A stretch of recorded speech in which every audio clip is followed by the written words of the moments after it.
The same corrupting influence Satan used in heaven, in the Garden of Eden, in the days of Noah, in Sodom and Gomorrah, and with the ancient empires, he used today to influence kingdoms, nations, organizations, agencies, leaders, homes, and families. What are Satan's tactics, and how can we avoid being trapped by them? Welcome back to our series on God's love and justice. God is love, and how we understand it affects how we respond to Satan's influences. Misunderstandings of God's love can lead to negative thoughts and feelings that can harm our relationship with Him and with others. God love promises to guide, lead, and protect us from the attacks of the enemy. Here we examine the strategies and tactics of Satan and what we can do to avoid falling into his evil traps. God Almighty, we do not desire to fall into the hands of the enemy. Help us to be watchful, prayerful, diligent, and alert at all times. In Jesus' name, amen. Though it is one we cannot see, the battle is real. There is a cosmic conflict going on around us. It is a battle between good and evil, a battle between Christ and Satan. 1 John 3:8 warns us, saying, "He who sins is of the devil, for the devil has sinned from the beginning. For this purpose the Son of God was manifested, that he might destroy the works of the devil." From the very beginning, Satan has been working against God, trying to turn God's entire creation against him. But Jesus came to our world to stop him and to save us from his evil plan. There is a powerful story recorded in 1 King 18:19 through 40 that shows this great conflict between God and the forces of evil. It happened thousands of years ago on a mountain called Mount Carmel. The people of Israel had turned away from the true God. They started worshiping false gods. They worshiped gods made of wood and stone. Were these statues innocent, or was there something more sinister behind these so-called gods?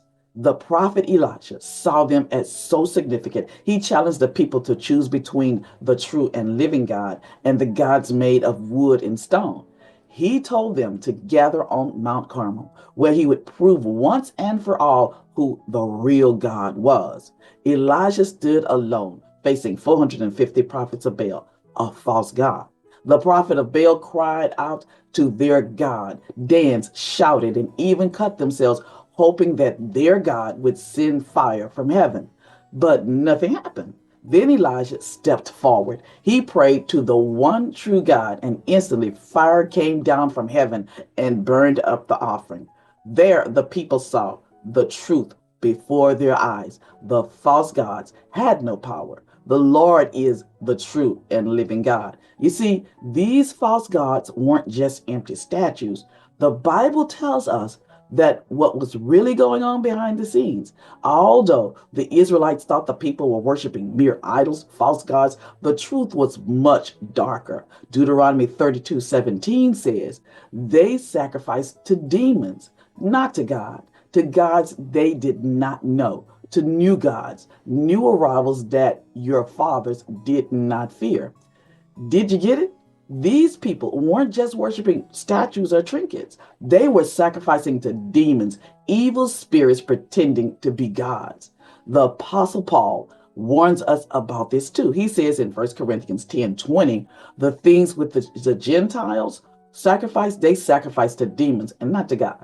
And I do not want you to have fellowship with demons. Paul makes it clear, false gods are not just some cute trinket or ornament. They are demonic forces working behind the scenes to deceive people and pull them away from God. In other words, this isn't just about statues or rituals. It's about a war between God and Satan, a war that has been raging since the rise of evil. Satan's strategy is simple: deception. He wants to make people think they are following something good when in fact they're being led away from God. But we don't have to be trapped by Satan's lies.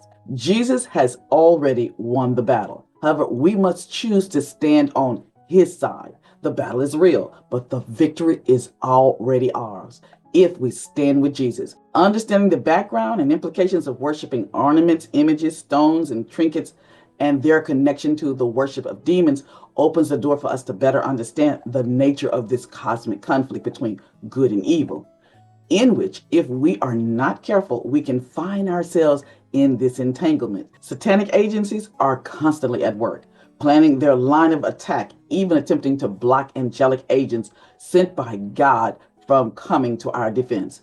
What then is our safeguard against these agencies? Read Daniel 10, 1 through 14. Pay special attention to verse 12 and 13. Write what it says to you. Then continue to part 2, an angel delayed. The false gods of the nations were not just statues. They were demons in disguise. But Satan's influence doesn't stop there. Did you know that demonic forces can also operate behind earthly rulers? What's more is that even angelic agents sent by God can be opposed by these forces of evil. There is an invisible battle going on in the cosmic world. It is one that affects what happens to us. Sometimes even God's own angels face resistance from the forces of darkness. The Bible gives us a fascinating glimpse into this invisible war in Daniel 10, 1 through 14. Daniel has been praying and fasting for understanding. For 3 weeks, he sought God's answers. Then finally, an angel appeared to him. Notice what it says in Daniel 10, 12, 13.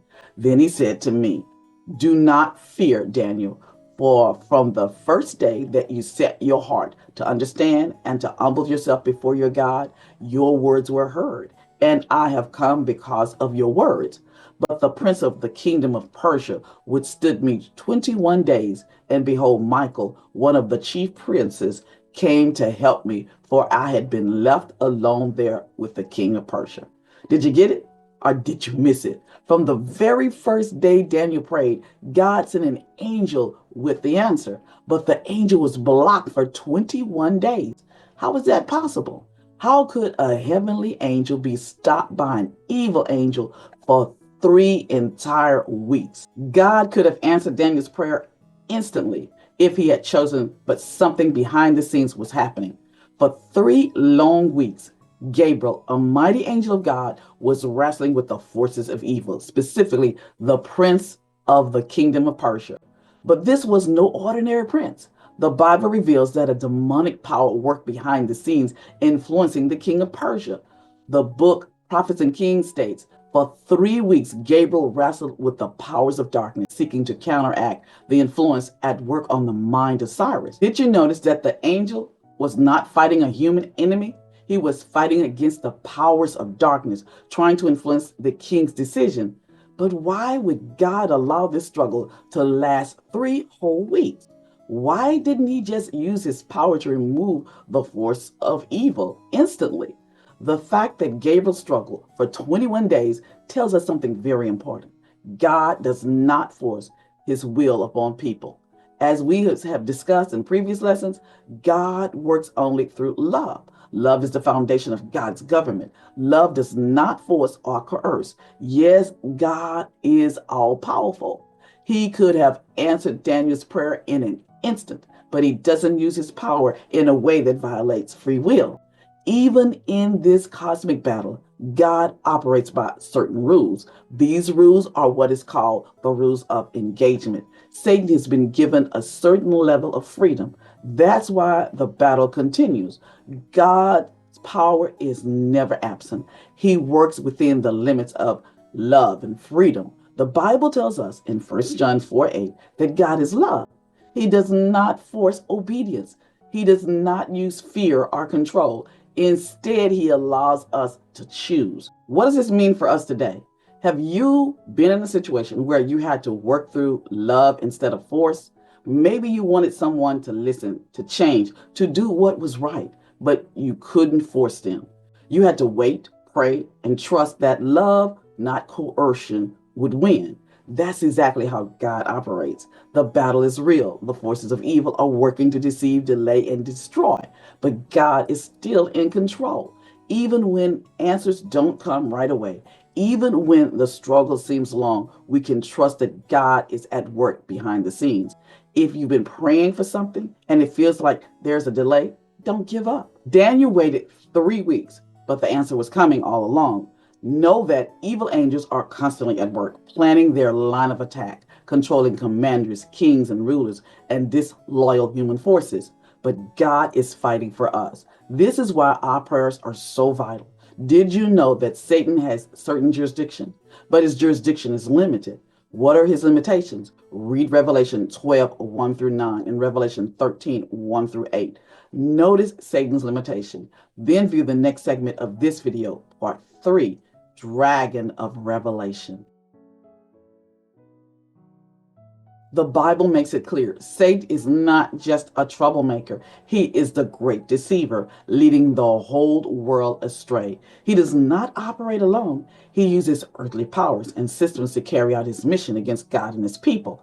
Although we see in Revelation 12, 7 through 9, this dragon, Satan, warring against God and warring against God's people in Revelation 12, 1 through 6, he is also depicted as the ruler behind the earthly kingdoms who persecute God's people throughout the ages. Hence, the book of Revelation describes a cosmic conflict where a figure referred to as the great dragon is opposing and deceiving the world. Revelation 12:9 says, "So the great dragon was cast out, that serpent of old called the devil and Satan, who deceived the whole world. He was cast to the earth, and his angels were cast out with him." Hence, Revelation 12:7 through 9 shows that Satan has always been at war with God. And Revelation 12:1 through 6 shows that he also fights against God's faithful people on earth, using governments, religious institutions, and world systems to enforce his will. So Satan lost the war in heaven, but that did not stop him. He has turned his attention to the earth using deception, false worship, and political power to oppose God's kingdom. But just how far is his reach? Revelation gives us a dramatic vision of Satan's influence over the kingdoms of this world. In Revelation 13, 1 through 8, John describes a beast rising from the sea. The beast represents a powerful kingdom or system of government. But this beast does not act on its own. It is empowered by the dragon, Satan himself. Revelation 13:2 says, "And the beast which I saw was like a leopard, and his feet were like those of a bear, and his mouth like the mouth of a lion. And the dragon gave him his power and his throne and great authority." This means that Satan is working behind the scenes, controlling earthly powers to carry out his mission against the people of God. The beast in Revelation 13 is not just any ruler. It is a religious political power that receives its authority from Satan. This beast that came up out of the sea, according to Revelation 13:5, speaks blasphemies against God and rules with power for 42 months. Revelation 13:5 says, "And he was given a mouth speaking great things and blasphemies, and he was given authority to continue for 42 months." It makes war against God's people even appearing to triumph for a time. This is Satan's ultimate plan, to use human governments and false religion to steal the worship that belongs to God only. So Satan, the dragon, gives power and ruling authority to a beast, an earthly religious political power. He does this in an effort to obtain the worship due to God for himself. Thus, the beast's blasphemies against God's name. It also wars against and even overcomes God's holy ones, his saints, at least for a period of time. This worldwide authority and jurisdiction are given to him by the dragon, the takeover rulership of this world. But Satan's power has limits. His time is running out. Even though Satan has been allowed to rule for a time, his power is not permanent. Revelation 12:12 tells us that he is full of anger and fear because he knows that his time is short. Therefore rejoice, O heavens, and you who dwell in them. Woe to the inhabitants of the earth and the sea, for the devil has come down to you having great wrath, because he knows that he has a short time. Satan is desperate. He's working harder than ever to deceive, destroy, and recruit as many people as possible because he knows that his time is short. But God has already set limits on Satan's reign. Revelation 12:14 speaks of a specific prophetic timeline which reveals Satan's limitations. Though it may appear that Satan is winning, God's people will overcome. Revelation 13:5 reminds us again that Satan's rule is temporary. The enemy knows his time is short, but he refuses to give up. He will fight to the very end, but God has the final victory. No matter how dark the battle gets, the future is already written in the book. Evil will not last forever. The suffering, pain, and oppression caused by Satan's reign will come to an end. This assurance is given in Revelation 21:4, and God will wipe away every tear from their eyes. There shall be no more death, nor sorrow, nor crying. There shall be no more pain, for the former things have passed away. Imagine that, a world with no more death, no more sorrow, no more deception, no more pain. This is the future that God has promised, and nothing can stop it from coming. Right now, it may seem like evil is winning. The world is full of deception, suffering, and injustice. But don't be fooled. Satan's time is short. His end is near. God has already won. The victory is guaranteed. That's why we must never lose hope. No matter how hard life gets, God's promise is sure. Job helps us understand how this cosmic battle affects us. What can we learn from him? Read Job 1 through 12 and Job 2, 1 through 7. Then continue to the next segment of this video, part 4, the case of Job. The book of Job gives us a rare and powerful look behind the scenes of this great cosmic conflict. In this story, we see a heavenly courtroom or council and accusations, a test of faith, all unfolding in ways that affect what happens on earth.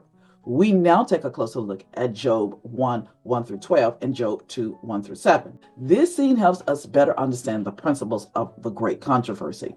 The story opens with a gathering in heaven where God meets with his celestial beings, but someone unexpected shows up, Satan himself. Job 1, 1 through 6 says, "Now there was a day when the sons of God came to present themselves before the Lord, and Satan also came among them." Many principles of the great controversy are unveiled here. First, this isn't just a simple meeting.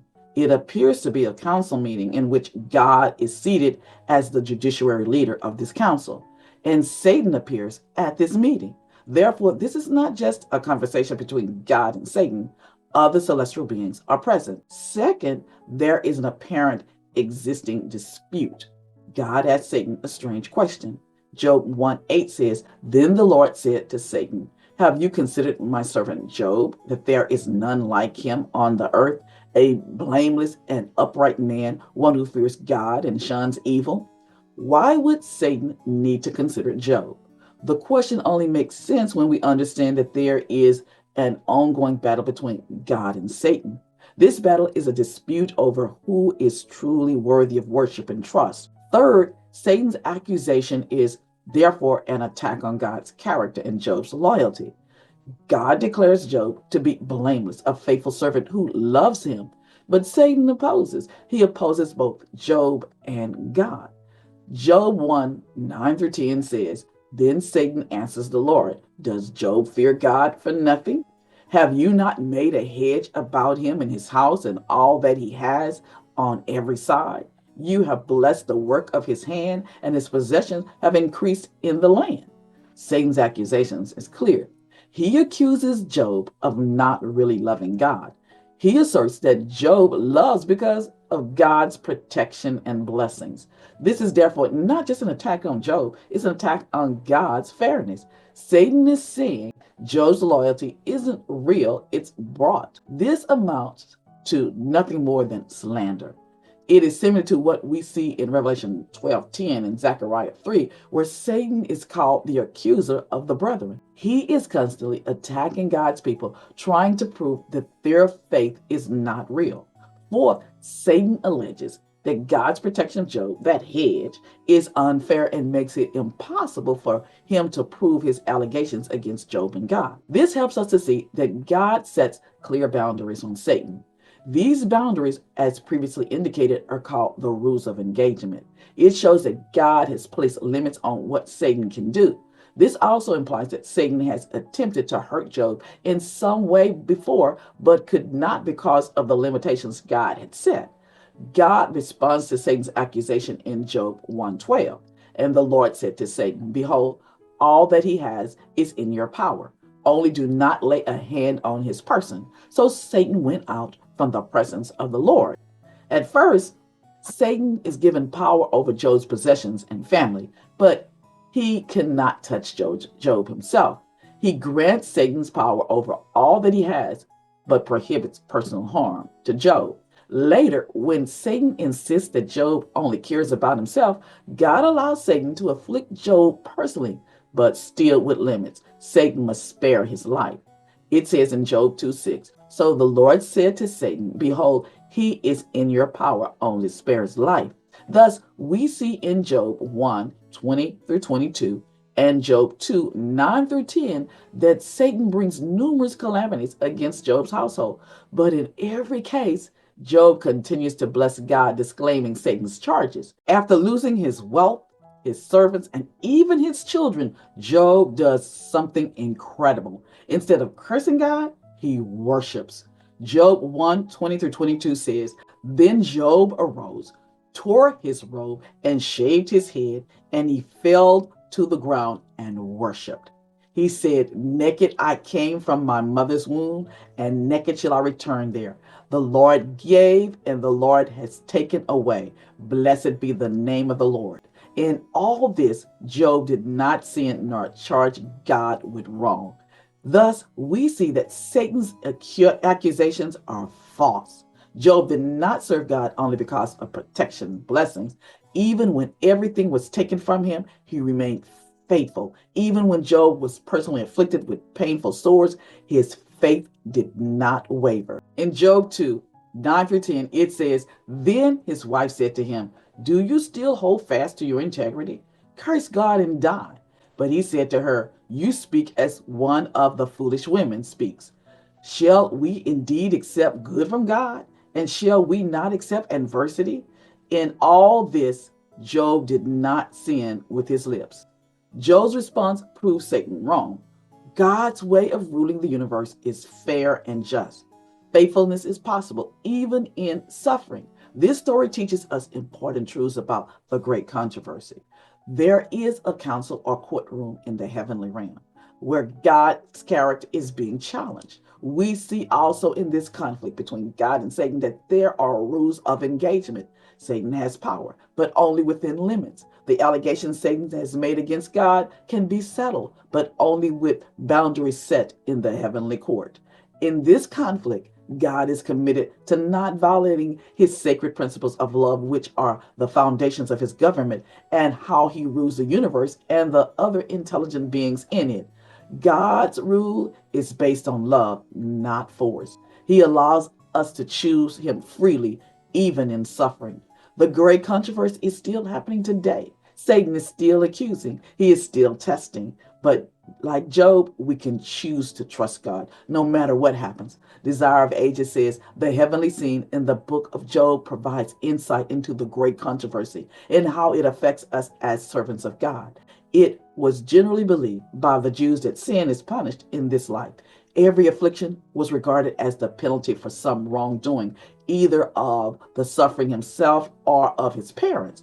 It is true that all suffering results from the transgression of God's law, but this truth has become perverted. Satan, the author of sin, and all its results has led men to look upon disease and death as proceeding from God, as punishment arbitrarily inflicted on account of sin. The history of Job has shown that suffering is inflicted by Satan and is overruled by God for purposes of mercy. Therefore, even when things don't make sense, even when trials come, we can stand firm, knowing that God loves us, that in his mercy, God overrules Satan's attack. No, this cosmic conflict is not a movie or video game. It's a real battle. Although Satan has obtained control over our planet because of sin, his control is limited. He cannot go beyond the established boundaries God has set. God also operates under this rule of engagement. What boundaries are set for God in this conflict? Read John 12:31, John 14:30, John 16:11, 2 Corinthians 4:4, and Luke 4:6. Then continue to the next segment of this video, part 5, the temporary ruler of this world. Yes, this cosmic conflict is real. It is not a movie or a video game, and for a time, Satan has been granted limited control over this world within the confines of what is called the rules of engagement. These rules of engagement apply not only to Satan and his evil angels, but also sets limits on what God can do to stop or reduce the evil that is temporarily under the enemy's control. Because God always keeps his promises, he will honor the rules he has agreed to, even though they allow the devil to have limited temporary control. This means God has chosen to limit his actions in a moral way, but not in power. Therefore, these rules of engagement do two things. One, they limit Satan.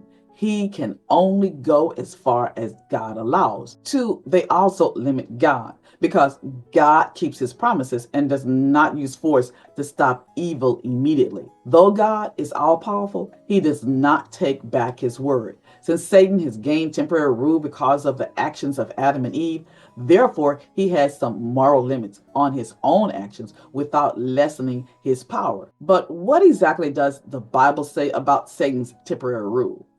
New Testament scriptures make it clear that though temporary, Satan has real authority for now. 1 John 12:31 says, Jesus calls Satan the ruler of this world, but he also says that his time is coming to an end. Now is the judgment of this world. Now the ruler of this world will be cast out. In John 14:30, again, Jesus refers to Satan as the ruler of this world. But notice that he says Satan has nothing in him, demonstrating that Satan has no power over him. John 14:30 says, I will no longer talk much with you, for the ruler of this world is coming, and he has nothing in me. In John 16:11, we see that Satan may be the ruler now, but his destiny is already decided.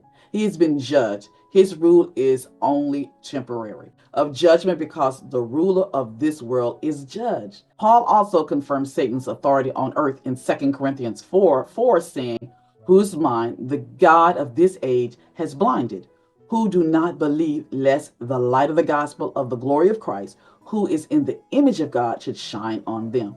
Paul calls Satan the God of this age. He points out that Satan is actively blinding people from seeing the truth. Even in Jesus' wilderness encounter with Satan, Satan himself claims authority over the kingdoms of this world.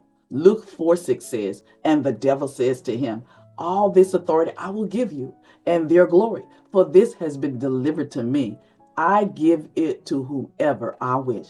Though the world has been temporarily given over to Satan, and he believed he has the right to rule, Jesus did not bow to him. Neither should we. The battle between the kingdom of light and the kingdom of darkness is real. Satan rule brings nothing but deception, suffering, and destruction. But Jesus came to defeat him.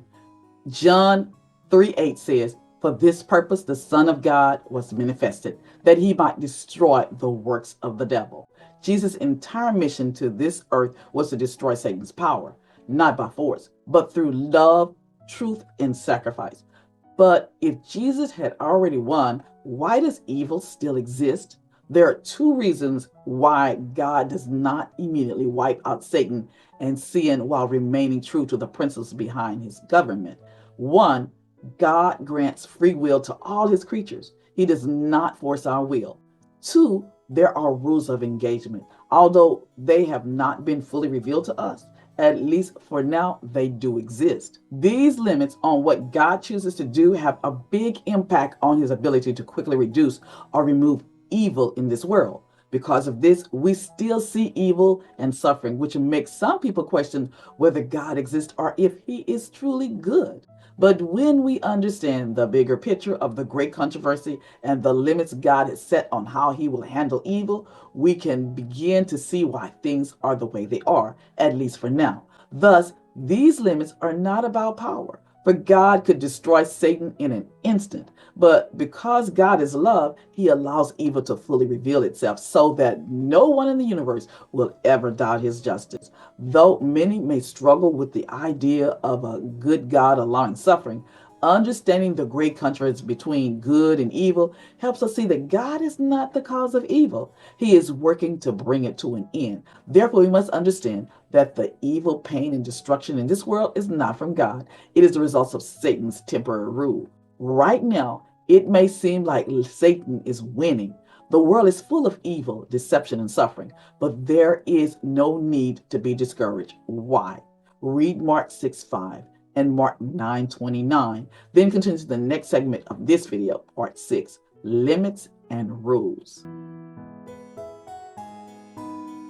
At the heart of the cosmic conflict is a dispute over God's character. Satan has made slanderous accusations against God's goodness, fairness, and justice. He's tried to convince the universe that God's government is not based on love, but on control.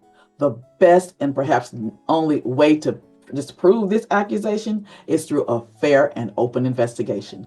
These claims challenge God's entire government of love. Therefore, they cannot simply be ignored, dismissed, or swept under the rug. Imagine a leader accused of corruption. If they simply use power to silence the accuser, people will always wonder if the accusations are true.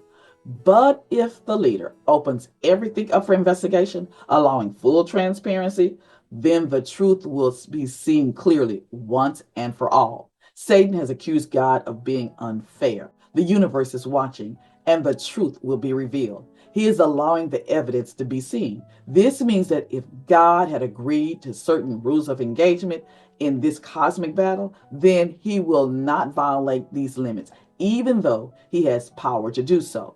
But this is not because God is weak, it's because he's faithful to his word. He will not force his will on us. God's power to move in our affairs is intricately connected to faith and prayer. We see this in two striking passages, Mark 6:5 and Mark 9:29. Mark 6:5 says, "Now he could do no mighty works there, except that he laid his hand on a few sick people and healed them." Why couldn't Jesus do mighty works there? It wasn't that he lacked power. Instead, the people's unbelief created a barrier. Another example shows how prayer and faith play a role in unlocking the doors to God's divine intervention. Mark 9:29 says, "So he said to them, 'This kind come out by nothing but prayer and fasting.'" In this story, Jesus' disciples failed to cast out a demon. Why? Because some battles require deeper spiritual engagement, prayer, and fast. These verses show us something important. Faith matters, prayer matters, fasting matters. The Bible offers an abundance of evidence indicating that prayer, fasting, and faith make a difference. They open the door for God to act. But we must, however, not assume that prayer, faith, and fasting are the only factors at play. The great controversy is complex, and there are rules of engagement that we do not fully understand. Though we may not have all the answers, the Bible gives us a powerful reason to trust that God will bring an end to evil and restore all things. Paul, in Romans 8:1, reminds us that our present sufferings are nothing compared to what is coming. Romans 8:18 says, "For I consider that the suffering of this present time are not worthy to be compared with the glory which shall be revealed in us." Though pain and suffering may come, Paul tells us what God has planned for us outweighs anything we're going through right now.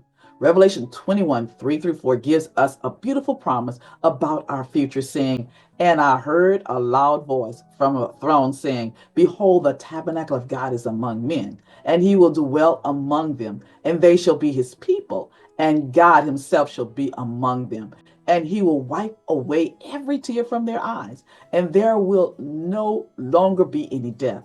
There will no longer be any mourning or crying or pain. The first things have passed away."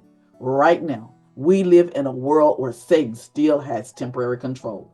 Evil and suffering are real, but God has already won the victory. Though we may not understand every detail, we can trust that God knows what is best. God wants what is best. God will bring an end to evil and make all things new. So keep trusting, praying, and keep believing. The battle is almost over, and the victory belongs to the Lord.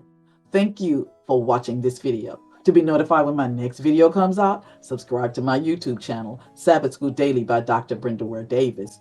You may watch my other videos at sabbathschooldaily.com. Get your free study guide for this series at sabbath.school or ssnet.org. To demonstrate your love and counter Satan, click like, then share. Thank you for liking, sharing, and subscribing.